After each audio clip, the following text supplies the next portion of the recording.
This Missouri couple went from public servants to defendants locked up behind bars. A Missouri deputy sheriff and his 911 dispatcher wife were arrested for attempting to do the unthinkable.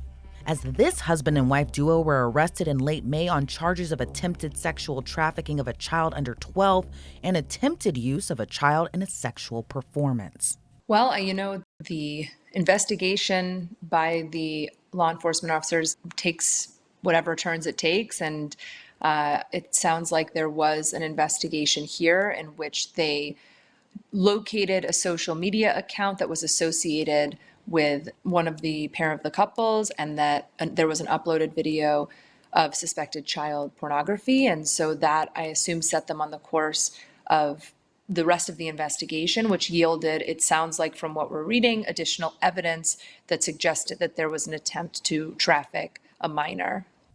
That investigation did indeed reveal a sinister and shocking alleged plot. Authorities caught wind of that plot and the case unfolded in March of this year.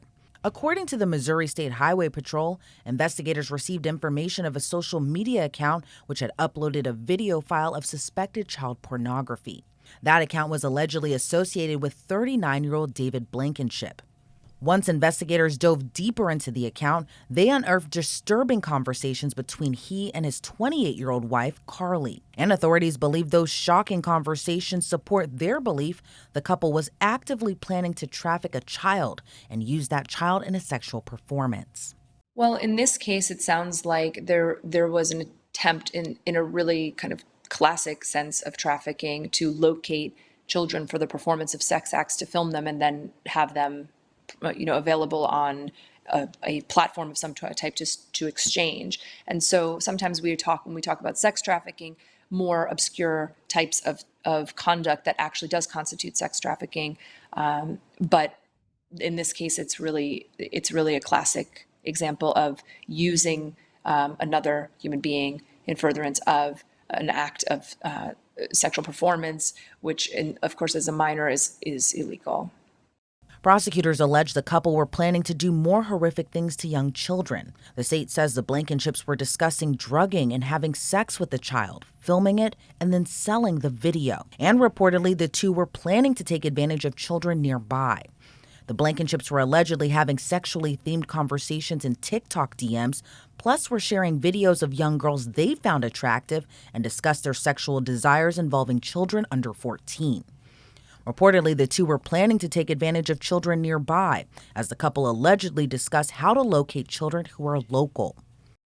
And according to attorney and former prosecutor Rena Paul, the alleged attempts were enough for law enforcement to charge the married couple with the crimes. I think when an investigation like this takes place, what law enforcement is looking for is evidence of crime, right? So they're going to go back and try to figure out if they can find evidence on the social media platforms, which it seems like they have, suggesting that there were attempts made. And the interesting thing to me about this case and all attempt cases, when you don't charge the completed crime, but you're rather charging the attempted crime, is that you are proving something that didn't happen, right? So you're having to present evidence of something that almost happened, or there was a substantial step in furtherance of what happened. And that, as a prosecutor, I imagine with this investigation, they're looking for evidence of that. So that's a different kind of investigation than a completed crime. So they're not really, it doesn't sound like this is a case in which they're looking for children that were the victims of this sort of conduct, but rather the conduct of the charged and accused people and what they did in furtherance of the potential crime. She says the attempted sex trafficking charge doesn't mean the pair had to move or take the children across state lines for it to be considered sex trafficking in terms of the law. When you think of trafficking, you think of movement, physical movement, which is not always what it means.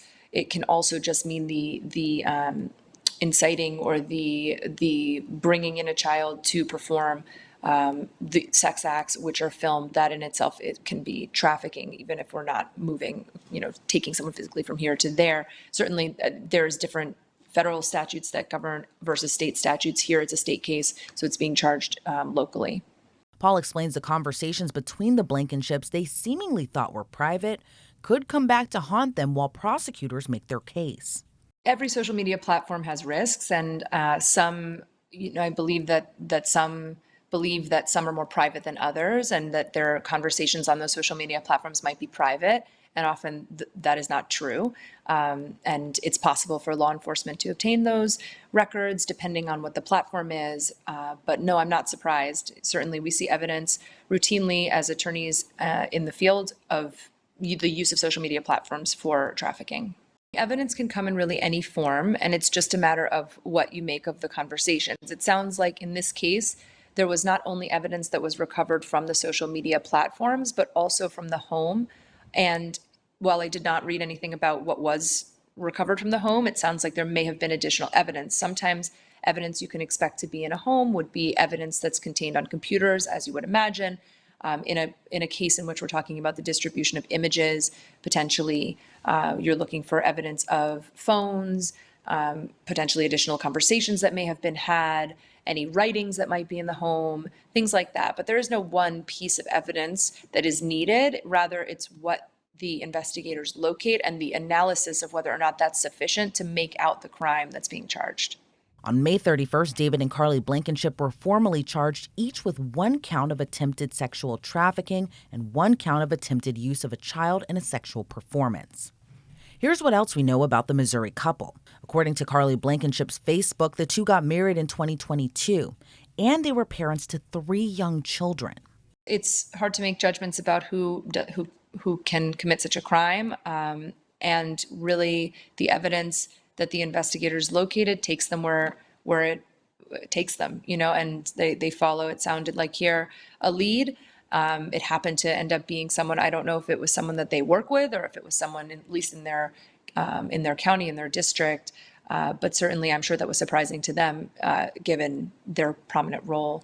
With their parents behind bars, it's unclear if their children are with relatives or in the custody of the Department of Children and Families. Well, it remains to be seen. It's different in every state, and so the Department of Children and Family Services will potentially become involved, and we'll see what happens here.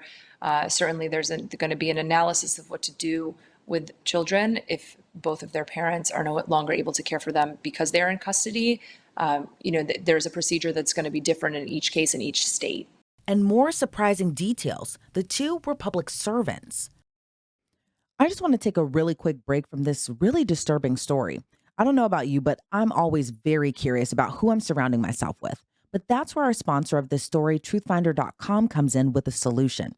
Truthfinder is one of the largest public record search services, not just across the U.S., but the world. And their goal is super simple, to help people like you and me learn the truth about the people in our very lives. So here's how it works. You go on their website, truthfinder.com. Say, for instance, you have a new friend or a new date, or maybe even a new neighbor and you want to know more. You can type in their name, and within minutes, you can get access to reports that includes info like numbers, addresses, associates, but also any previous arrests and criminal convictions. And if you think about typing my name or anyone's name at Law&Crime, I think it goes without saying, but our Truth Finder record is sparkling clean. I mean, imagine not having this information at your fingertips. You meet someone in real life, not realizing all the skeletons they may have in their closet. Also, if you type in an address, it also can tell you if there are any registered sex offenders in that area. So right now, Law&Crime viewers can get 50% off confidential background reports at truthfinder.com/LCnews and access information about almost anyone. Again, that's truthfinder.com/LCnews for 50% off your first month. David Blankenship was a deputy sheriff for the St. Francois County Sheriff's Department, the same county that is charging him and his wife for the alleged crimes. According to the Sheriff's Department, David was terminated immediately after the department's command staff was briefed on the allegations. The department said they were shocked and saddened by the nature of the allegations against their former employee. Meanwhile, his wife Karlie worked as a supervisor for St. Francois County 911. But has since been fired from her job in light of the disturbing allegations. Despite the two being public servants, a judge later ruled to issue no bond to the pair. When a judge makes such a determination, they look at different things. They look at whether they are a flight risk, likely to return to court. They look at their potential dangerousness and whether or not they're likely to cause more danger if on the street. It's a balance that every judge makes in each case, depending on the charges and on the personal circumstances. They look also at criminal history It sounds like, I don't know if there was criminal history here, past acts, past potential demonstrations of a lack of ability to follow a law or to come back to court. Those are the types of things that are looked at when we talk about bail. With the Blankenships behind bars, Paul says their arrest could open conversation between parents and their children about being safe online. Yes, parents need to be quite cautious of social media, as do children. Social media and platforms, any platform that is on the computer or on the cell phone can and has been used to traffic children, to entice children, and certainly that's something that parents should be on the lookout for. And so I think communication between parents and children around this topic, open communication, depending on the age of the child, having the settings, the parental settings, and the ability to review that as a parent, and actually have some control over viewing what your especially young children, are able to see online. Those are some of the things, and more generally, education around this with children, which is, depending on the age of the child, done differently in different settings, in school, in parent groups, etc. But certainly education and communication. I think a headline for parents and for children is just a reminder, a sobering reminder that safety is an important topic that we need to be focused on in every arena, and that we should be, supporting each other and supporting parents in alerting kids and educating kids around this topic. David and Karlie Blankenship both are still being held behind bars with no bond. They are scheduled to appear in court again on June 11th. Reporting for Law&Crime, I'm Elizabeth Millner.